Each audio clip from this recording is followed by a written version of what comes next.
Dia yang melakukan harus dimintai pertanggungjawaban pidananya. Yang menyuruh melakukan harus dimintai pertanggungjawabannya. Peraturan-peraturan internasional seperti ini, kalau mau menjadi hukum positif di Indonesia, harus dilakukan ratifikasi dulu. Menurut saya nggak perlu dibuat tim, cukup Bareskrim, ya, para penyidik itu, yang lain membantu.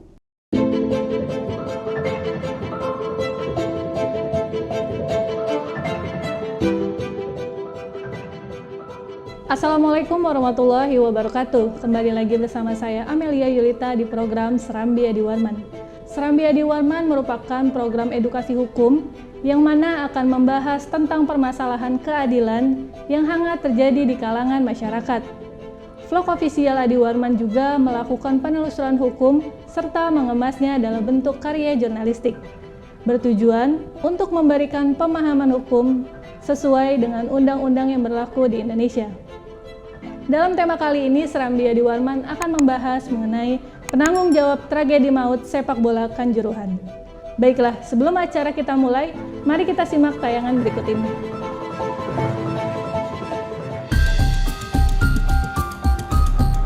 Pemirsa, pertandingan antara Arema FC versus Persebaya Surabaya berakhir ricuh. Laga yang dimenangkan Persebaya Surabaya di Stadion Kanjuruhan Kepanjen Kabupaten Malang membuat supporter Aremania merangsek masuk pasca pertandingan.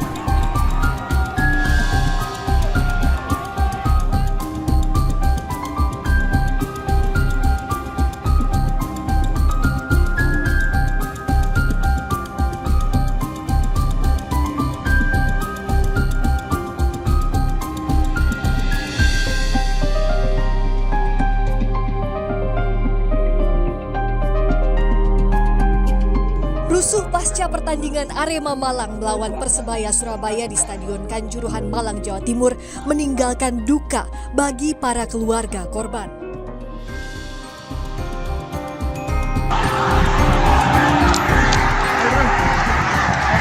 Pak, jangan sampai saya makan dari kecil, Pak. Bola dikandani, Bro. Iya. Iya, saya keluar. Iya, saya keluar. Tahu bisa dikirim. Iya.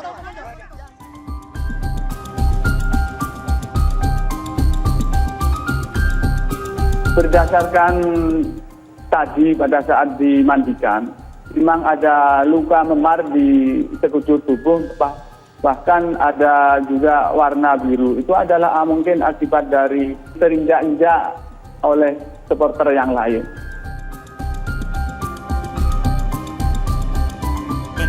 Unfortunately, the history of violence around football in Indonesia. Yeah, you know what the problem is. I just read the statement of Eastern Java police chief. He told to the press that using tear gas is their standard operational procedure. On the other side, the FIFA forbid using tear gas for this for football events. Saya juga telah perintahkan kepada Menpora, Kapolri, dan Ketua Umum PSSI untuk melakukan evaluasi menyeluruh tentang pelaksanaan pertandingan sepak bola dan juga prosedur pengamanan penyelenggaraannya. Khusus kepada Kapolri, saya minta melakukan investigasi dan mengusut tuntas kasus ini. Pimpinan dan anggota tim gabungan independen pencari fakta atau yang sudah dilaporkan kepada Bapak Presiden dan disetujui serta minta segera diumumkan dan segera bekerja. PSSI kerap kali terlalu menyederhanakan semua tragedi yang terjadi. Tiap ada tragedi yang terjadi, ada sidang di PSSI oleh Komdis misalnya, kemudian diberikan hukuman. Namun tidak berselang lama kemudian, hukuman yang sudah tidak berat itu kembali di-courting. Ingat, nyawa manusia ataupun HAM itu tidak bisa dibandingkan dengan prestasi sepak bola apapun.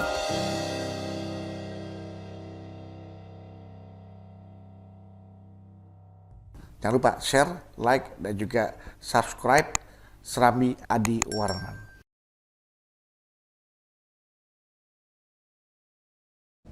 Sahabat Serambi Adi Warman, saat ini saya sudah bersama dengan Bapak Adi Warman. Mari kita sapa terlebih dahulu. Assalamualaikum Pak Adi. Waalaikumsalam warahmatullahi wabarakatuh.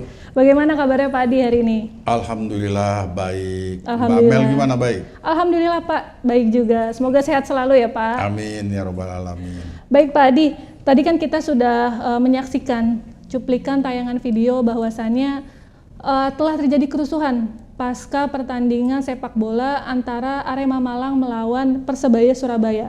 Nah, saya mau tahu dulu nih Pak Adi, bagaimana pendapat Pak Adi setelah menonton tayangan video tersebut? Mohon maaf Mbak Mel ya, saya tidak sanggup untuk berkomentar terhadap penayangan video tadi, kecuali berdoa kepada Allah Subhanahu wa Ta'ala, Tuhan Yang Maha Esa, agar arwah saudara-saudara kita yang menjadi korban diterima di sisi Allah, dilapangkan kuburnya, Amin. diampuni dosa-dosanya, dilipat gandakan pahala amal ibadahnya, Amin. dan kelak dimasukkan ke surganya Allah bersama Nabi besar Muhammad Sallallahu Alaihi Wasallam. Allahumma sholli wa sallim. Dan kepada yang sakit ya, saya juga berdoa agar cepat sembuh dari penyakitnya. Amin. Dan kepada yang bertanggung jawab agar segera dapat disidangkan di pengadilan. Gitu loh Mbak. Baik Pak Adi, lalu siapa-siapa saja Pak yang dapat dimintai pertanggungjawaban hukum dalam tragedi maut Kanjuruhan tersebut? Ya, siapa-siapa yang dapat dipertanggungjawabkan secara hukum. Betul. Saya tidak ingin menyebut jabatan atau orangnya. Baik. Tetapi saya mengacu kepada pasal 55 ayat 1 KUHP. Di pasal itu diterangkan yang melakukan, yang nyuruh melakukan, dan yang ikut serta melakukan perbuatan. Jadi siapapun yang melakukan, yang menyuruh melakukan, yang ikut serta melakukan, itu harus dimintai pertanggungjawabkan. Contoh, yang melakukan misalkan tembak gas air mata. Betul. Di tribun, dia yang melakukan harus dimintai pertanggungjawaban pidananya. Yang menyuruh melakukan harus dimintai pertanggungjawabannya. Ya. Baik. Yang ikut sebagai penyertaan harus juga dimintai pertanggungjawabannya. Ditambah satu lagi di pasal 56, ya, yang membantu, ya, pasal 56 KUH pidana itu dikatakan yang membantu pun dipidana. Jadi secara pidana sudah sangat jelas mereka yang melakukan, yang menyuruh, dan yang turut serta yang membantu itu secara pidana. Secara perdata bagaimana Pak? Nah, beda dengan pidana. Kalau pidana itu orang yang melakukan berbuat apa, ia bertanggung jawab apa yang diperbuatnya. Nah, kalau di perdata bisa pertanggungjawaban itu dilakukan secara berjenjang. Baik. Ya. Kalau misalkan kita lihat ya di pasal 1367 ya. Di situ dikatakan kalau ada ganti rugi, ya orang yang melakukan ganti rugi harus dia bayar. Tapi atasannya itu harus juga ikut membayar. Misalkan contoh sederhana ya, saya inikan aja pasalnya. Seseorang tidak saja bertanggung jawab untuk kerugian yang disebabkan perbuatannya sendiri, tetapi juga untuk kerugian yang disebabkan perbuatan orang yang menjadi tanggung jawab atau disebabkan oleh barang-barang yang berada di bawah pengawasannya. Artinya apa? Di situ yang bertanggung jawab panpelnya bisa diminta pertanggung jawab, atasan panpelnya bisa, ya. Jadi ada korelasi hukumnya untuk perdata. Kalau pidana, ya hanya yang 3 itu, yang 4 itu saja. Berarti ruang lingkupnya PT itu misalkan ya, Pak, contohnya ya. PT Liga bisa nggak? Secara pidana sesungguhnya tidak bisa. Kalau memang diumumkan sekarang ini akan ditetapkan sebagai tersangka atau sudah ditetapkan tersangka, itu PT Liga itu bisa ngajukan pra peradilan untuk menguji, ya. Dia tidak bisa dipertanggungjawabkan secara pidana, tapi secara perdata bisa dipertanggungjawabkan. Nah, bisa menggunakan untuk pertanggungjawaban ini menggunakan pasal 103 Undang-Undang Nomor 11 Tahun 2022. Ya. Di situ dikatakan penyelenggara kejuaraan olahraga yang tidak memenuhi persyaratan teknis, ya, kecabangan, kesehatan, keselamatan, ketentuan daerah setempat, keamanan, ketertiban umum, ya, itu bisa dipidana 2 tahun, ya, atau denda 1 miliar. Jadi bisa dilakukan gugatan perdata perbuatan melawan hukum, pasal 1365 on rahmati gedat. Hukum apa yang dilawan? Yaitu pasal 103. Nah, kepada mereka-mereka yang saya terangkan dalam pasal 1367 itu bisa dilakukan penuntutan. Jadi jelas pertanggungjawaban perdata beda dengan pertanggungjawaban pidana. Jadi kalau ada orang yang mengatakan si A bisa, si B bisa, yang itu tidak ada kaitannya secara langsung, ya itu tidak akan bisa. Baik. Lalu Pak Adi, aturan hukum apa saja yang bisa menjerat mereka, Pak? Ya, tadi sudah saya jelaskan. Yang utama dan pertama yang bisa dilakukan itu pasal yang kita tuduhkan atau sangkakan melanggar pasal 103. Baik. Ya, dari Undang-Undang Nomor 11 Tahun 2022 tentang keolahragaan. Di samping itu, kita lihat di Kitab Undang-Undang Hukum Pidana. Itu bisa kita lihat di Undang-Undang Hukum Pidana pasal 351. Ya, penganiayaan.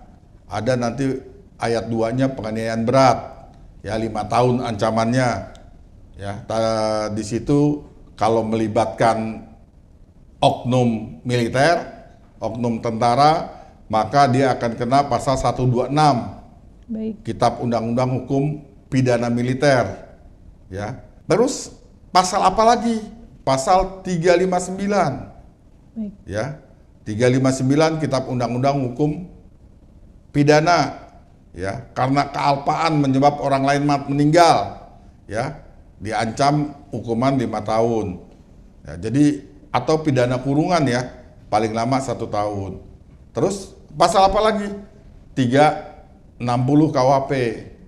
Itu juga karena kealpaan, ya, kesalahan, ya, kealpaan di situ juga termasuk, ya, menyebabkan orang lain mendapatkan luka-luka berat. Baik. Itu juga penjara paling lama 5 tahun, ya. Jadi pasal itu sudah bisa menunggu, tinggal unsur-unsurnya harus dapat dipenuhi. Apakah ada kealpaan atau ada kesengajaan, bagaimana dan lain sebagainya, nanti penyidik bisa melakukan pengembangan. Cuma saya ingatkan kepada penyidik, yang bisa jadi tersangka adalah sebagaimana diatur di dalam pasal 55, ya. Orang yang melakukan, menyuruh melakukan, turut serta melakukan. Ditambah pasal 56-nya membantu melakukan. Berarti 4 ruang lingkup ini, ya, Pak, ya? Iya. Baik, Pak Adi. Saya mau tanya lagi nih, Pak Adi. Kan ada beberapa pihak yang mengatakan bahwa tragedi maut Kanjuruhan Malang tersebut melanggar pasal 19 huruf B peraturan FIFA. Bagaimana tanggapannya, Pak? Nah, ini di peraturan FIFA ini tidak boleh membawa atau menggunakan senjata api atau gas pengendali massa ke lapangan. Ya. Pertanyaan sangat sederhana, apakah peraturan FIFA ini sudah diratifikasi atau belum di Indonesia? Baik. Kalau belum dilakukan ratifikasi di Indonesia, maka ini tentunya tidak berlaku, ya. Jadi untuk kedepannya, ya, peraturan-peraturan internasional seperti ini, kalau mau menjadi hukum positif di Indonesia, harus dilakukan ratifikasi dulu. Baik. Ya, tidak serta-merta, ya, bisa dimasukkan menjadi hukum positif. Berarti tidak asal untuk bilang kalau melanggar pasal ini ya, Pak, ya, harus dicek dulu, ya, Pak, ya. Ya, sudah disahkan jadi, atau kalau ya betul harus dicek dulu itu sudah menjadi undang-undang atau belum di Republik Indonesia. Baik, Pak Adi, bagaimana tanggapan Bapak terhadap banyaknya pembentukan tim pencari fakta oleh berbagai pihak. Nah ini baru saya tanggapi rada-rada aneh, ya. Ini mungkin gara-gara kasus Sambo kali. Iya, Pak. Ya, jadi kasus Sambo, instansi ini, pemangku kekuasaan ini bikin tim independen, pemangku kekuasaan ini bikin tim independen, ini bikin tim gabungan, tim waduh banyak tim. Yang akhirnya suka tidak suka, disadari atau tidak disadari, berpengaruh kepada proses penyidikan. Seakan-akan kita nggak percaya dengan penyidik Polri, membentuk tim macam-macam. Padahal penyidik Polri itu sudah digembleng sedemikian rupa, sudah dididik sedemikian rupa, independensinya harus dijaga. Apakah kita meragukan kemampuan penyidik Polri dengan membentuk berbagai macam tim? Yang lucu ada tim gabungan, ya. Tapi di situ kita lihat di tayangan tadi ada bahkan Panglima TNI udah menyatakan lagi memeriksa beberapa prajuritnya, 5 prajuritnya dari kalangan militer. Nah tim ini tidak ada dari militer, ada udah pensiun gitu kan. Nah berarti bukan tim gabungan dong, ya. Nah tugasnya memberikan rekomendasi yang untuk skupnya lebih luas. Ada PSSI bikin tim, terus apalagi Pemda bikin tim, terus apalagi bikin tim, Komnas HAM bikin tim. Komnas HAM bikin tim lucu lagi, ngebahas tentang pintu, ya pintu stadion dan lain sebagainya. Aduh, saya kadang-kadang ini tidak efektif, tidak efisien. Bahkan saya menyoroti tentang santunan-santunan. Jadi kita seakan-akan tidak kompak. Pemerintah pusat buat santunan presiden, terus kementerian bikin lagi, Pemda bikin lagi, ini bikin lagi. Gimana Mbok kalau disatukan? Ini terlihat koordinasinya dan sinkronisasinya kurang baik, ya. Jujur saya katakan, kasihan itu teman-teman yang mengelola stadion itu, kedatangan tamu tim-tim terus yang berganti-ganti, dia ngelayanin ini, ngelayanin itu, nengokin ini itu. Ini aduh, tidak efektif dan efisien. Berarti lebih baik dibuat satu tim aja ya Pak ya, agar lebih efektif mungkin. Menurut saya nggak perlu dibuat tim, cukup Bareskrim, ya, para penyidik itu, yang lain membantu, ya, membantu para penyidik itu untuk membuka terang benderang ini, ya. Itu yang penting, karena ini juga dalam penegakan hukum apapun namanya, ya, ini penyidik kita penyidik Polri loh, yang suka tidak suka harus kita percaya. Iya. Ya. Baik, pertanyaan terakhir Pak Adi, adakah closing statement terkait dengan dunia persepak bolaan di Indonesia? Ada. Yang pertama closing statement saya, ya, mudah-mudahan didengar oleh para pemangku kekuasaan. Ya. Adakan audit stadion ya, stadion sepak bola, bukan hanya sepak bola, tapi semua sarana olahraga di Republik ini. Baik. Evaluasi keberadaannya, perbaiki, apakah memenuhi syarat keselamatan, kesehatan dari para penontonnya. Baik. Karena itu merupakan hak dari orang-orang yang menonton, yang membeli karcis. Yang kedua, prestasi sepak bola atau skor sepak bola, ya, itu tidak ada apa-apanya dibandingin nyawa manusia. Betul. Jadi utamakan nyawa manusia, itu lebih penting daripada skor sepak bola atau fanatik sepak bola kepada klub-klub tertentu. Ya, saya berharap kejadian ini dijadikan momentum untuk kita semua, karena ini bukan duka keluarga, tapi duka bangsa Indonesia. Bukan duka bangsa Indonesia saja, tapi duka internasional, karena kita ini adalah yang kedua terbesar, ya, dengan jumlah korban 131. Ya, ini jadi momentum untuk kita mawas diri ke depannya agar bisa jauh lebih baik. Baik. Terima kasih banyak Pak Adi sudah memberikan pemaparan hukum yang sangat luar biasa tentunya. Terima kasih kembali Mbak Amel. Semoga apa yang Pak Adi paparkan hari ini dapat bermanfaat bukan hanya untuk saya Pak, tapi juga untuk sahabat Serambi Adi Warman di rumah. Amin ya rabbal alamin. Terima kasih Pak. Demikianlah bincang-bincang kita kali ini. Jangan lupa like, comment, and subscribe channel YouTube Serambi Adi Warman. Saya Amelia Yulita, mohon pamit undur diri. Wassalamualaikum warahmatullahi wabarakatuh. Waalaikumsalam warahmatullahi wabarakatuh.